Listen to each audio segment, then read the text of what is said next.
Gue bingung sama nih orang, udah kasih statement sesat tapi masih aja ngantri sembako dan ngatain disesak-sesakan ngantri sembako. Ya wajar lah, semua orang juga butuh. Ya kalau mungkin tahu nih orang, karena dia bilang kalau datang ke sini dibuat tidak fokus dengan pengalihan isu untuk dikasih sembako dan musik-musik di kegiatan yang ada hari buruh. Dikatain tuh pengalihan isu perjuangan. Padahal nyatanya udah dikasih kesempatan untuk ngomong dan semuanya dicatat juga sama presiden.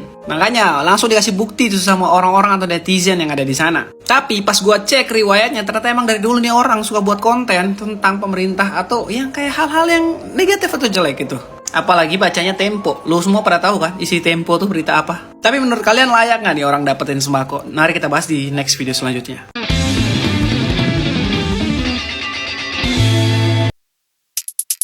Di tengah hiruk-pikuk Hari Buruh Internasional, ketika suara tuntutan menggema dan massa berkumpul membawa harapan, sebuah kamera menyorot hal yang tak biasa. Bukan panggung utama, bukan orasi yang membakar semangat, tapi sebuah kantong bantuan. Seorang pria membuka isinya satu persatu, seolah ingin memastikan apa sebenarnya yang sedang dibagikan di momen sebesar ini. Beras ditunjukkan, minyak diangkat, isi paket diperlihatkan tanpa ditutup-tutupi. Di sekitarnya, kerumunan mulai terlihat jelas. Orang-orang bergerak, mendekat, sebagian mengantre. Dan di titik itu, suasana terasa berubah. Fokus yang seharusnya ada di panggung perjuangan, perlahan bergeser ke sesuatu yang lebih sederhana, tapi juga lebih nyata. Sembako. Dari balik kamera, tersirat nada yang bukan sekedar merekam, tapi juga mempertanyakan. Di hari yang seharusnya penuh tuntutan, kenapa yang terlihat justru pembagian bantuan? Apakah ini bentuk kepedulian atau distraksi yang tak disadari? Tak ada yang benar-benar menjawab, karena bagi sebagian orang, bantuan itu berarti hari ini bisa makan. Tapi bagi yang lain, ada pertanyaan yang lebih besar yang belum tersentuh. Dan dari situlah, video ini jadi lebih dari sekedar rekaman. Ia berubah jadi pemicu diskusi tentang prioritas, tentang realitas, dan tentang apa yang sebenarnya sedang diperjuangkan.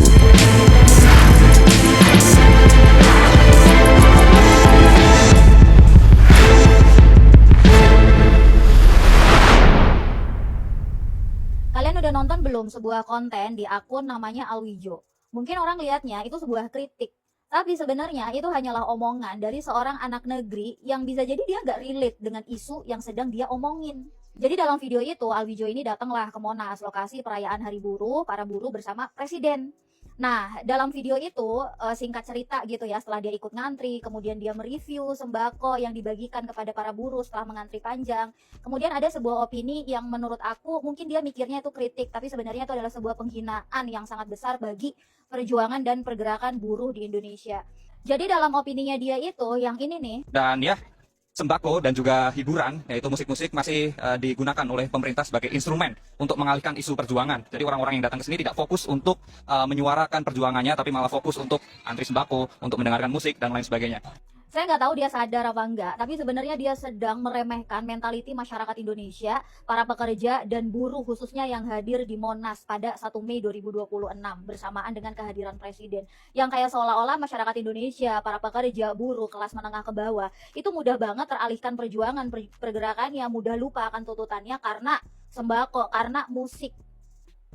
Yang padahal nih ya, Alwijo ini kan hadir langsung di Monas. Apakah dia tidak mendengar tuntutan aspirasi yang disampaikan langsung oleh para buruh, ketua-ketuanya di hadapan presiden langsung? Dan apakah Alwijo ini tidak bisa melihat realita dan merasakan betapa melalui gerakan perjuangan dan tekanan oleh buruh Indonesia sehingga satu persatu kebijakan yang selama ini diperjuangkan oleh buruh itu diteken, disetujui oleh Presiden Prabowo Subianto. Dan bahkan pada hari yang sama dengan berbagai macam isu buruh yang ada, Presiden akhirnya menjanjikan hal-hal yang kemudian akan segera dijalankan, diteken juga seperti daycare, ya kan ya, percepatan pembahasan hingga pengesahan RUU Ketenagakerjaan dan lain sebagainya yang banyak banget. Dan semua itu tuh karena perjuangan dan tuntutan buruh. Terus bisa-bisanya dia dengan seenaknya bilang bahwa buruh itu mudah teralihkan hanya karena sembako dan musik. Terus gini ya, Emang nggak boleh May Day itu diperingati dengan cara yang bahagia, mendengarkan musik, mendapatkan sembako? Emang harus banget May Day itu diperingati dengan cara demonstrasi sampai chaos, ada kekerasan? Emang harus gitu? Enggak kan? Karena gini Alwijo, ya, perjuangan pergerakan itu kan, ya, poinnya adalah ketika aspirasi kita itu didengar, kemudian tuntutan kita diwujudkan. Dan itu yang terlihat pada May Day 2026 ketika satu persatu tuntutan yang diperjuangkan oleh buruh selama ini itu diwujudkan oleh presiden. Dari mulai Marsinah ditetapkan sebagai pahlawan nasional, RUU PPRT ditetapkan menjadi undang-undang, kemudian diterbitkan peraturan presiden, keputusan presiden yang tujuan utamanya adalah menguatkan perlindungan dan memastikan kesejahteraan buruh, juga jaminan-jaminan sosial, kesehatan, dan lainnya. So, saran buat lu bro, ketika lagi semangat-semangatnya pengen menyampaikan kritik, tengok kiri kanan, lihat kondisi, konteks, dan keseluruhannya secara komprehensif. Biar tidak jatuhnya malah meremehkan perjuangan orang lain dan merasa perjuanganmu lah yang paling benar dengan cara yang paling top dibandingkan yang lain.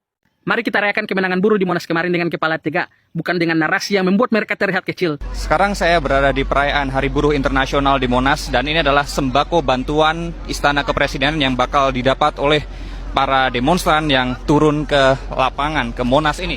Dan ya, sembako dan juga hiburan, yaitu musik-musik masih digunakan oleh pemerintah sebagai instrumen untuk mengalihkan isu perjuangan. Lucu ya, justru di sini kita bisa lihat siapa yang sebenarnya sedang mengalihkan isu. Dan ini menunjukkan cara pandang yang sempit terhadap realitas buruh itu sendiri. Buruh itu bukan hanya simbol perjuangan di atas panggung, buruh itu manusia juga. Mereka punya keluarga, punya kebutuhan hidup, punya tekanan ekonomi yang nyata. Jadi ketika negara hadir memberi bantuan sembako, ruang hiburan yang layak dan momentum kebersamaan, bagi mereka yang sudah berdiri panas-panasan dari pagi, apa salahnya? Itu bentuk penghormatan negara terhadap sisi kemanusiaan buruh. Memangnya kalau buruh menerima sembako atau terhibur sejenak dengan musik, mereka jadi lupa sama nasibnya sendiri? Nggak mungkin. Mereka itu juga punya kecerdasan. Jadi berhenti merendahkan buruh, seolah mereka itu bisa disogok dengan satu paket sembako. Dan sebagai orang yang hadir langsung, mas-mas ini pasti tahu fakta yang sebenarnya terjadi. Aspirasi buruh itu didengar, dicatat, dan ditanggapi langsung oleh presiden. Dan sejak Presiden Soekarno, baru kali ini loh, ada presiden yang sudah 2 kali datang ke May Day dan mendengar curhatan buruh secara langsung. Dan perayaan di Monas itu bukan sekedar seremonial joget-joget aja. Ada keputusan nyata yang diteken. Ada 10 kado presiden yang akan dinikmati oleh buruh di seluruh Indonesia. Jadi guys, tolonglah, jangan jadikan kemiskinan atau kebutuhan orang lain itu sebagai bahan estetika konten perlawanan kalian yang ingin terlihat kritis dan idealis. Secara tidak langsung itu sangat merendahkan martabat teman-teman buruh kita. Mari kita rayakan kemenangan buruh di Monas kemarin dengan kepala tegak, bukan dengan narasi yang membuat mereka terlihat kecil. Ini pendapat saya, silakan diskusi di kolom komentar. Demi apapun Alwijo, lu pede banget sumpah. Lu adalah orang terpede 2026. Enggak, maksud gue gini loh. Lu siapa sampai video lu masuk pelataran istana? Gua membuat video mengomentari video lu itu ya karena kesel. Lu nge-framing seakan-akan presiden itu membungkam buruh. Jadi lu jangan playing victim ketika banyak masyarakat yang mengomentari video lo. Lu yang mulai duluan. Gak ada tuh yang gerakin kita-kita ini bikin video murni karena kesel sama tingkah lu. Dunia tuh gak berputar di lu doang. Jadi lu jangan berpikir ya, yang isi dunia ini cuma pendukung-pendukung lu aja. Banyak yang kesel sama orang modelan kayak lu, tapi lebih milih simpan energinya. Silent majority, bos. Di saat presiden dengan seksama mendengarkan dan mencatat tuntutan dari para buruh, ada makhluk anomali yang niat banget datang ke Monas, ngikut ngantri sembako dan mengatakan kalau adanya pembagian sembako itu membuat para buruh itu nggak fokus kepada tuntutan, tapi sibuk ngantri sembako. Itu lu yang terlalu sibuk ngantri sembako buat ngonten sampai lu nggak bisa lihat, nggak bisa dengar itu perwakilan buruh menyampaikan tuntutannya di depan presiden langsung, didengarkan, dicatat dan ditanggapi langsung oleh presiden dalam pidatonya. Coba sebutkan, di era presiden siapa buruh-buruh bisa bertemu langsung dan menyampaikan tuntutannya di depan presiden? Ada satu waktu itu, di zamannya Pak Soekarno. Setelah itu, puluhan tahun para buruh itu cuma bisa teriak-teriak di pinggir jalan. Ini di era Pak Prabowo, 2 tahun berturut-turut tuntutan dari para buruh didengarkan langsung oleh presiden. Nah pertanyaan gue, lu ngapain di situ, ha? Ngapain lu di situ? Nyari engagement? Norak. Ini orang nggak jelas nih, datang review sembako udah tuh bilang fokusnya nggak ke tuntutan rakyat. Padahal yang terjadi kayak gini. Ini kan demo tiap tahun gini kan pasti ada terus nih. Itu udah ada perubahan belum? Banyak, dan itu terlalu terbuka malah, luar biasa kalau media sekarang. Udah sih, karena makin lebih banyak anggotanya, anggota syarikat yang hadir lebih banyak. Alhamdulillah banyak perubahan. Kalau sekarang lebih ke memperingati gitu kan. Kalau dulu kan lebih ke tuntutan buruh gitu. Bagusnya jauh lebih baik lah, jauh lebih baik gitu. Ya kepengennya sih yang ini lebih adil gitu ke buruh. Dengan cuaca yang panas ini, tapi semangatnya tetap berkobar. Menurut ibu, gaji ibu sekarang itu udah cukup belum sih untuk hidup layak layak di kota? Alhamdulillahnya sudah sih. Mungkin kalau untuk yang ada namanya perekonomian orang kan beda-beda ya kebutuhannya gitu. Kalau untuk saya alhamdulillah masih, tapi untuk kedepannya pengen lebih lagi gitu. Ya kalau buat gaji relatif ya tergantung pemakaian kita gitu, tergantung pengeluaran kita sih. Kalau dihitung-hitung secara matematika sih belum cukup, maksudnya pengennya sih yang lebih ini lagi lah, meningkat ibaratnya gitu. Ya dicukup-cukup aja sih, ekonomi kan semakin sini semakin ya harga-harga kan lumayan lah, naik. Nah terus menurut pandangan abang, sekarang pemerintah itu lebih pro ke buruh atau lebih pro ke pengusaha? Kalau sekarang kayaknya seimbang. Alasannya apa tuh? Ya ini kan itu aspirasi buruh sekarang ini. Menurut saya sih pengusaha ya, karena perhatiannya tuh kurang menyeluruh buat buruh-buruh semuanya gitu. Alhamdulillah sih kalau sekarang ada perkembangan lah, ya ada pro-nya juga ke buruh gitu. Nggak terlalu berpihak ke pengusaha gitu kan. Dari zaman Pak Soekarno kan baru Pak Prabowo nih yang datang ke May Day. Ya. Itu tanggapan Bapak gimana? Bagus, alhamdulillah emang yang betul juga. Kadang yang kemarin-kemarin jarang sih nemuin gitu kan kaum buruh. Ini sangat luar biasa, termasuk salah satu pendobrak untuk kepemimpinan berikutnya lebih terbuka lagi ke masyarakatnya. Nah, kalau ini luar biasa. Kalau buat presiden kita buat sekarang ini lebih luar biasa. Terakhir Pak, ada yang pengen disampaikan nggak ke Pak Prabowo? Ya tolong dukung benar-benar perjuangan buruh. Tolong lebih sejahterakan kami, tolong lebih perhatian dengan rakyat kecil, lebih berjalan ke pelosok, lebih melihat ke pelosok-pelosok desa-desa, pelosok-pelosok yang belum terjamah bantuan oleh pemerintah. Prabowo mohon kesejahteraan buruh lebih ditingkatkan lagi gitu aja.